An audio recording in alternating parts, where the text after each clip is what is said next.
لغزش اور اسی طرح خطا کا الزام لگایا ہے. یعنی کہ ظاہر سی بات ہے اس دستور سے یہ سمجھ میں آ رہا ہے کہ صحابہ کرام کی جماعت جو ہے یہ عدل نہیں ہے، یہ عدل کے جو صفت ہے اس سے متصف نہیں ہے، بلکہ یہ بھی تنقید ان پر بھی کی جا سکتی ہے، ان پر بھی جو ہے طعن و تشنیع کیا جا سکتا ہے، ان پر بھی جہد کیا جا سکتا ہے. یہ بات سمجھ میں آتی ہے، یہ نقطہ میں ملتا ہے تنقید سے بالا تر ہونے کا.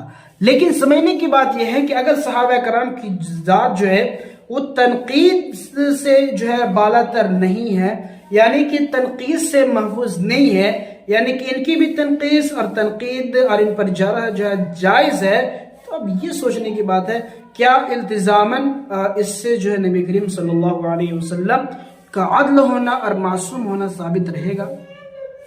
بہت ہی اہم بات ہے. تو ہمیں جو ہے یہ سوچنا چاہیے کہ یہ بات جو ہے کہاں تک درست ہے. اسی طرح ذہنی غلامی کرنا، یعنی کہ مطلب یہ ہے کہ کسی کی بھی ذہنی غلامی نہیں کی جا سکتی ہے.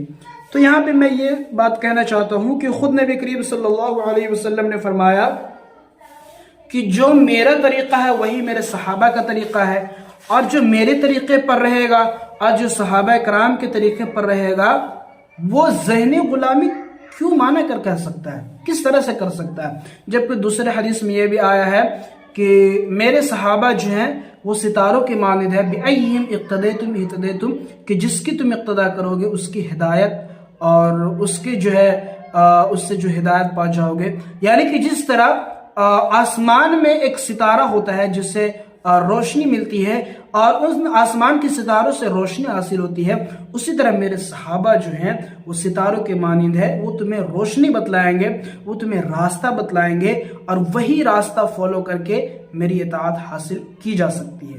یہ نبی کریم صلی اللہ علیہ وسلم کی حدیث مبارکہ ہے. اب یہاں پہ سوچنے والی بات یہ ہے کہ اگر نبی کریم صلی اللہ علیہ وسلم معیار حق ہے اور انہوں نے صحابہ کرام کی جماعت کو معیار حق بتلایا ہے، تو ذہنی غلامی کا کیا مطلب بنتا ہے؟ ذہنی غلامی ہم کس کی کریں؟ صحابہ کرام کی کریں یا پھر مودودی صاحب کی؟ بھائی مودودیوں سے میرا ایک ہی سوال ہے، کس کی ہمیں ذہنی غلامی کرنی چاہیے؟ جس کو نبی کریم صلی اللہ علیہ وسلم نے معیار حق بتایا ہے اور جس پر تنقید کرنے سے منع کیا ہے، اصحابی اللہ اصحابی کہہ کر بتایا ہے، یعنی کہ یہ میرے صحابہ ہیں، ان پر سب و شتم نہ کرو، ان کو برا بھلا نہ کرو. اور خود یہ فرمایا کہ اگر کوئی شخص میرے صحابہ میں سے کسی کو بھی تنقید کرتا ہے، کسی کو بھی برا بھلا کہتا ہے، تو تم جان لینا کہ وہ شخص زندیق ہے. اور زندیق کہتے ہیں کہ وہ شخص جو شکل و صباحت سے جو اپنے آپ کو مسلمان ظاہر کرتا ہے لیکن اندر سے اس کے دل میں کفر رہتا ہے، الحاد رہتا ہے، شرک رہتا ہے، عناد رہتا ہے، یہودیت رہتی ہے، نصرانیت رہتی ہے. تو ان معصوم اور سو کالڈ میرا ان لوگوں سے سوال ہے جو اپنے آپ کو مودودی اور جماعت اسلامی کہتے ہیں، یہ دستور کس حد تک درست ہے؟ یہ میرا ایک سوال ہے. اور یہ دستور اصولی ہے، فروعی نہیں. یہ اختلاف فروعی نہیں ہے بلکہ اصولی ہے. اگر کسی کے پاس ہے جواب تو وہ جواب دے سکتے ہیں. اس میں اب یہاں پہ یہ بات آتی ہے کہ آپ مودودی صاحب کی جو دستور ہے اس کو غلط کہہ سکتے ہیں کہ نہیں یہ مودودی صاحب نے یہ دستور غلط بیان کیا. تو مجھے یہ بتلائیے کہ اگر پارلیمنٹ میں یہ کسی بھی آرگنائزیشن کا جو دستور ہوتا ہے کیا وہ یوں ہی صرف لکھ دیا جاتا ہے؟ نہیں، بلکہ وہ ویل ایجوکیٹڈ اور سوچ سمجھ کر پاس کیا جاتا ہے. اور پھر یہ مطلب ہی نہیں کہ انہوں نے غلطی سے لکھا ہے، بلکہ یہ ان کا عقیدہ ہے، کیونکہ وہ خود آگے لکھتے ہیں کہ تنقید سے بالاتر کسی کو بھی نہیں سمجھنا چاہیے اور کسی کی بھی ذہنی غلامی نہیں کرنی چاہیے. مطلب یہ ہے کہ نبی کریم صلی اللہ علیہ وسلم کے علاوہ کوئی بھی ذات ایسی نہیں ہے جو تنقید سے بالاتر ہے، اور کوئی بھی ذات ایسی نہیں ہے جن کی ذہنی غلامی کی جائے.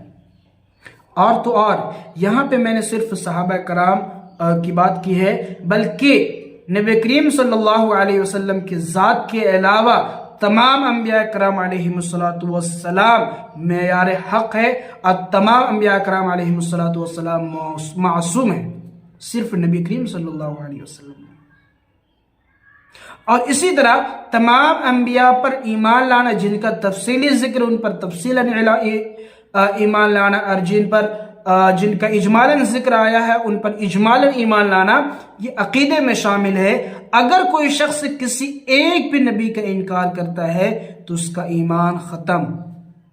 یہ اصولی چیز ہے، یہ عقائد کی چیز ہے، معتقدات ہے۔ خود قرآن میں کئی جگہ یہ رسول ہیں، رسول یہ واحد کا صیغہ ہے۔ مودودی صاحب اگر کوئی مودودی کو ماننے والا بھی ہے تو وہ یہ بھی سمجھ سکتا ہے کہ رسول اور مبشرین اور منذرین یہ لفظ جمع ہے یا واحد